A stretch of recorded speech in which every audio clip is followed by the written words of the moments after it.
a San Juanero.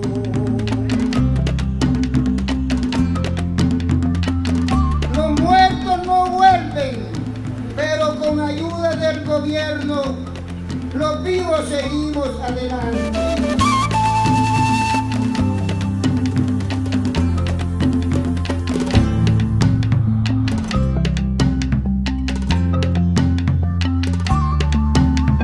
Hermanos indígenas, no se queden en las ciudades, vuelvan al territorio, porque el gobierno nacional nos ha comprometido.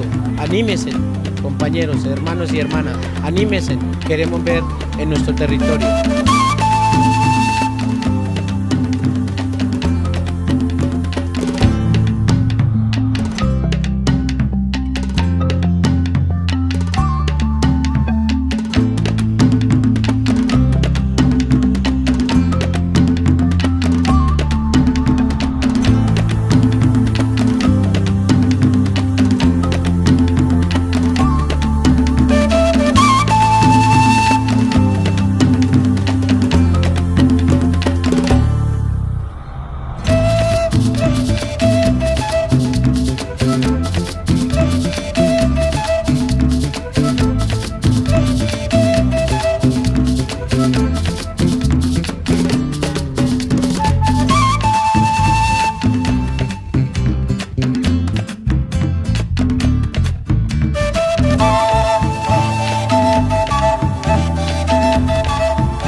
La Unidad para la Atención y Reparación Integral a las Víctimas fue creada en virtud de la Ley de Víctimas y de Restitución de Tierras.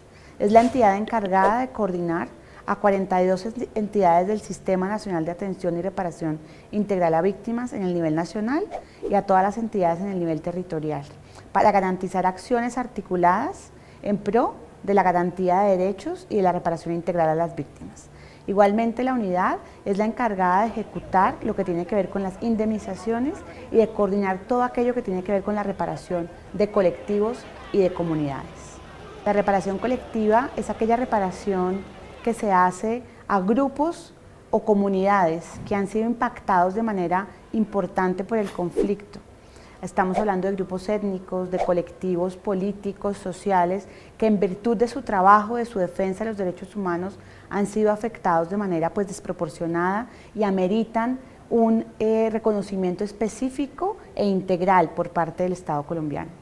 La guerra nos arrebató la productividad, la guerra nos arrebató las costumbres, la guerra nos arrebató los usos, la guerra nos arrebató la confianza en el Estado y la confianza entre nosotros.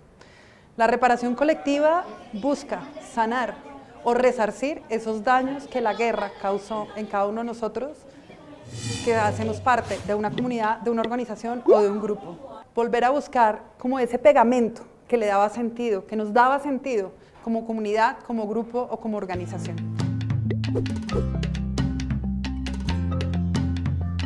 En la Constitución Política de Colombia, en el artículo 1, se establece que Colombia está fundada en el respeto de la dignidad humana.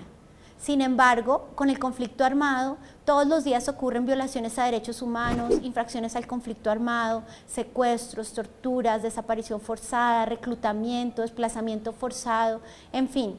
Reparar quiere decir que la unidad para las víctimas y que el gobierno no está de acuerdo con que eso haya sucedido y siga sucediendo, que lo que ocurrió es rechazable y que el Estado debe estar del lado de las víctimas y debe asumir la obligación de garantizar sus derechos humanos, de garantizar su dignidad. ¿Cómo lo hace? A través de la reparación. Por ejemplo, tenemos la reparación colectiva de grupos étnicos que le establecen los decretos 46, 33, 34 y 35.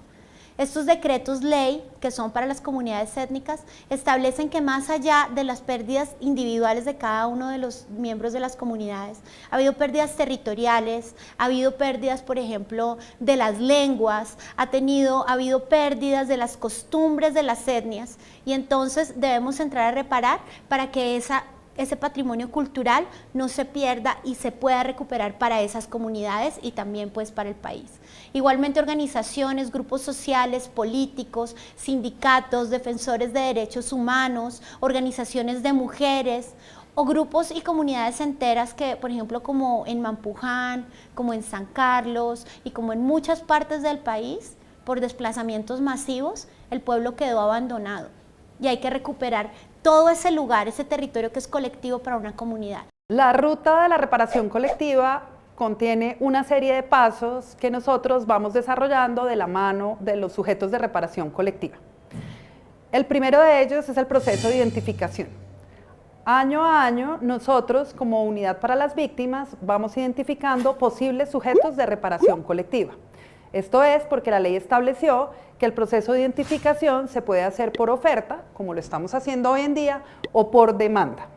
Una vez identificados los sujetos de reparación colectiva, avanzamos a la fase 2. Esta segunda fase es la que nosotros denominamos la fase de acercamiento. Es como una fase de coqueteo con el sujeto de reparación colectiva. Es cuando nosotros vamos, les informamos que han sido identificados como posibles sujetos de reparación colectiva, le hablamos del proceso, del alcance, de lo que pueden o no esperar del proceso de reparación colectiva y nos vamos con una definición por parte de ese sujeto de si quieren o no hacer parte del programa de reparación colectiva. La tercera de las fases es la que nosotros conocemos como la fase de alistamiento. La fase de alistamiento tiene dos caras. Uno es el alistamiento institucional y otro el alistamiento comunitario. En el alistamiento institucional lo que hacemos es dar a conocer a la institucionalidad de los distintos niveles territoriales, municipal, departamental y nacional, que estamos iniciando un proceso de reparación colectiva con tal o cual comunidad, organización o grupo, con el propósito de que ellos lo incluyan dentro de sus planes, propósitos y metas. Desde la perspectiva del alistamiento con la comunidad, también hacemos una serie de reuniones, digamos, en las que con las comunidades nos preparamos para abordar el resto de las fases y abordar cada una de las tareas que implica un plan de reparación colectiva. Con ellos empezamos desde talleres para socializar la ley 1448 hasta talleres en los que, digamos, establecemos unas reglas del juego claras para todos, para que no tengamos tropiezos a lo largo del camino. Es también en esta etapa en la que con la comunidad u organización conformamos lo que nosotros denominamos el comité de impulso, es decir, el grupo de ciudadanos y ciudadanas que van a acompañar todo el proceso y a tomar las decisiones pertinentes a lo largo de él. Lo más importante en un proceso de reparación colectiva es tener claridad respecto a cuál fue el daño concreto que sufrió una comunidad determinada en medio de esta guerra. A eso dedicamos buena parte del proceso y es de la mano de las víctimas donde empezamos a establecer cuáles fueron los hechos, cuáles fueron los derechos que fueron violados, cuáles fueron los daños y cuáles han sido los distintos impactos que en materia económica, social, cultural, de confianza, digamos, en todas las dimensiones de lo que implica ser un colectivo, una comunidad, un grupo social, tuvo la guerra, digamos, para con ellos. Una vez terminamos esta fase de diagnóstico del daño, nos damos a la tarea de formular el plan de reparación colectiva. El plan lo que contiene es el conjunto de medidas que de acuerdo con la comunidad pueden reparar, sanar, restituir los daños que causó el conflicto armado para ellos. Además del conjunto de medidas, empezamos a establecer una serie de responsables y hacemos un costeo preliminar de ese plan. Con posterioridad hacemos un cronograma y pues nos establecemos unos tiempos y unas tareas conjuntas para sacar adelante el plan. El plan está formalmente aprobado cuando lo llevamos al Comité de Justicia Transicional que corresponda, puede ser municipal o departamental, y ellos lo aprueban formalmente.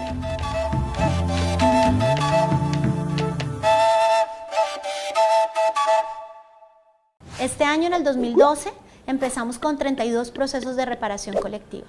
En el 2013 vamos a tener 156. Al final de los 10 años de la Ley de Víctimas, esperamos haber llegado a más de 800 comunidades o grupos.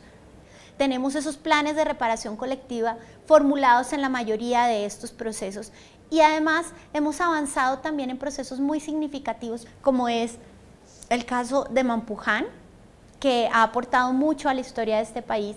Este año hemos avanzado en reparación colectiva y vamos a hacer el retorno el próximo año. El caso de los Emberachamí, casi 600 personas que habían estado desplazadas en Bogotá, por algunas hasta por 10 años, se retornaron con el acompañamiento de la Unidad para las Víctimas el 10 de diciembre pasado. Sentimos nosotros que en materia de reparación colectiva realmente tuvimos grandes avances durante 2012. Logramos pasar por la ruta de reparación colectiva o iniciar la ruta de reparación colectiva con más de 20 sujetos de reparación colectiva. Para 4 de ellos logramos la aprobación del respectivo plan por parte del Comité de Justicia Transicional. Y para la Universidad de Córdoba, que es un sujeto de reparación colectiva de carácter nacional, la aprobación por parte de la Unidad para las Víctimas. Con todos los demás sujetos de reparación colectiva, dentro de los que encontramos sujetos étnicos, indígenas, negros, raizales, palenqueros y comunidades mestizas, y además también algunas con enfoque diferencial, como las organizaciones de mujeres, logramos avanzar en el diagnóstico del daño y en la formulación de los respectivos planes de reparación.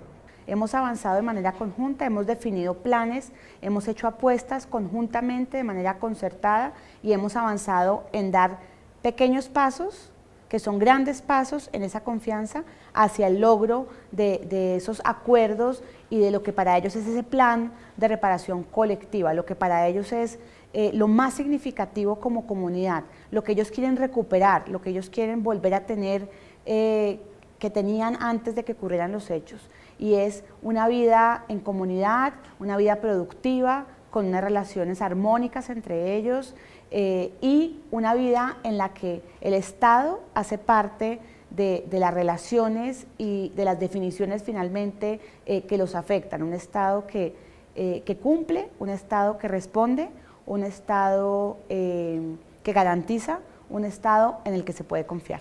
A veces uno se enfrenta a una idea de las víctimas, que es la idea como de una persona sola, desprotegida, que no puede hacer nada porque tiene todo derrumbado y que solo espera una asistencia, un cheque, una ayuda del Estado.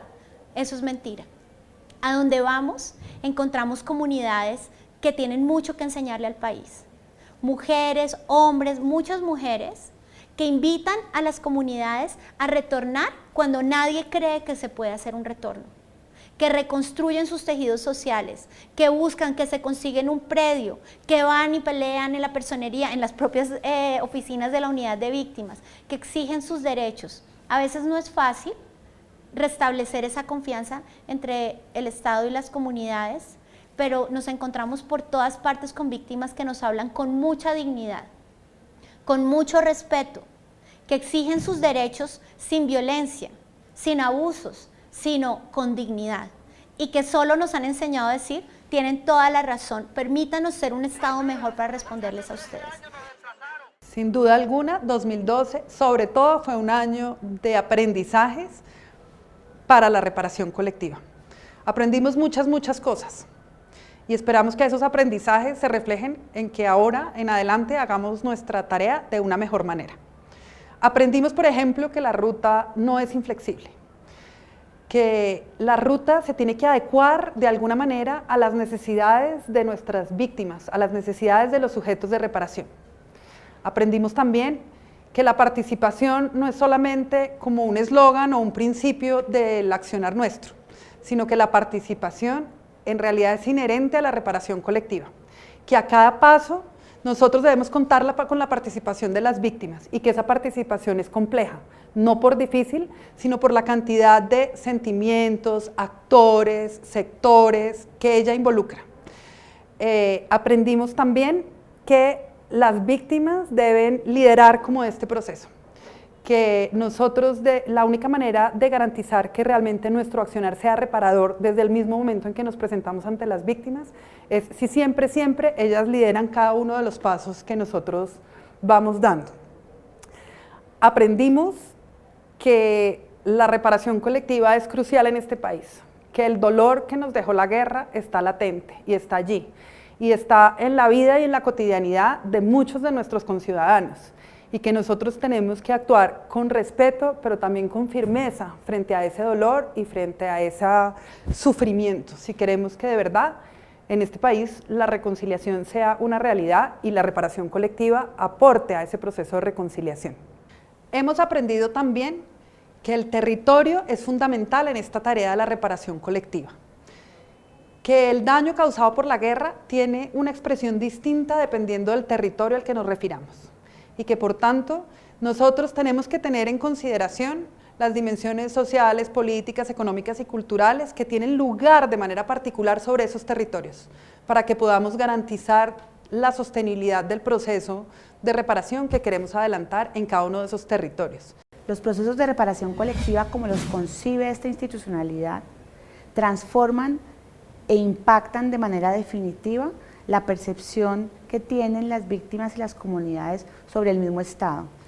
Es como retomar la esperanza, retomar la confianza, volver a creer en que eso que se llama un Estado, que se llama una comunidad política, es posible y es la garantía para que se pueda vivir en comunidad, para que se pueda tener convivencia, para que se puedan cumplir esos fines básicos del Estado, ese desarrollo humano e integral.